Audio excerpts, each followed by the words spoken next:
So question, Harley, can you please explain how many grams of fructose you've averaged for the last decade on this fruit vegan lifestyle? Good question. I was vegan in 2001, I think it was around April 2001 I went vegan.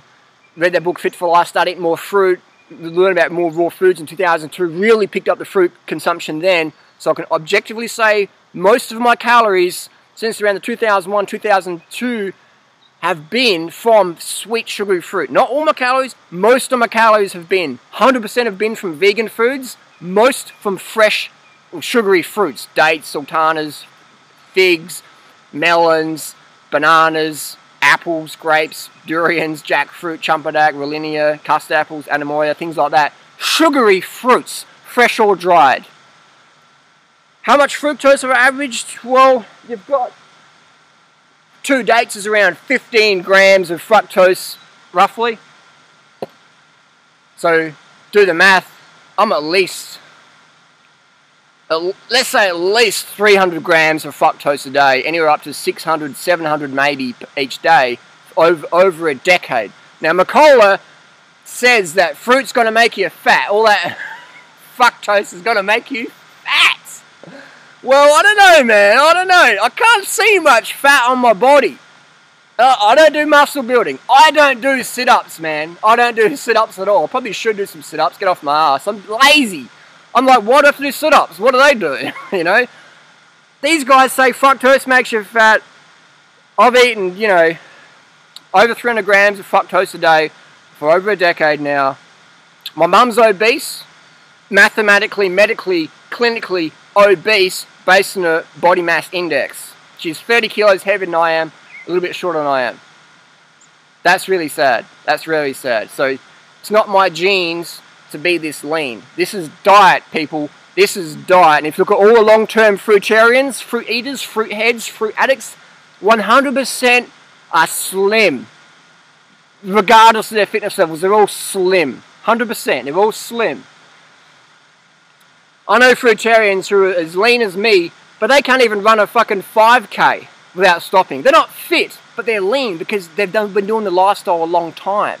A long time. So the nonsense that people put out, like Robert Lustig and that, those guys who are overweight, like Sugar the Bit of Truth had like 3 million views. Robert Lustig's on stage in his suit to cover up his big belly, and he's saying, fruit makes you fat. Fructose makes you fat.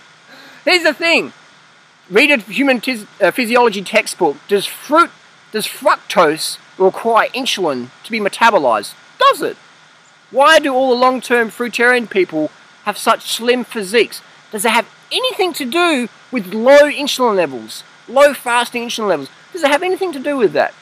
Maybe. Just maybe. And is the reason that all the Western societies who believe the whole protein dogma and have their animal products 3 or 4 times a day spike the fuck out of insulin levels and have an obesity epidemic which is growing to all the other nations around the world who bring on the meat and dairy dogma, propaganda, dietary advice that if you don't have animal protein within 24 hours you'll be dead tomorrow from protein deficiency. Is there any connection there with animal products which are high on the insulin index scale, beef, dairy, eggs, fish, etc., and the obesity, the bigness of people, and the weight loss industry which was booming?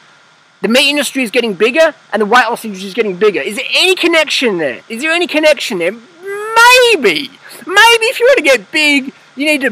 Maybe if you want to beef up, you need to eat beef because it raises the fuck out of your insulin, stores a lot of body fat, and you won't look like a skinny, scrawny fruitarian with fucking veins in his abs.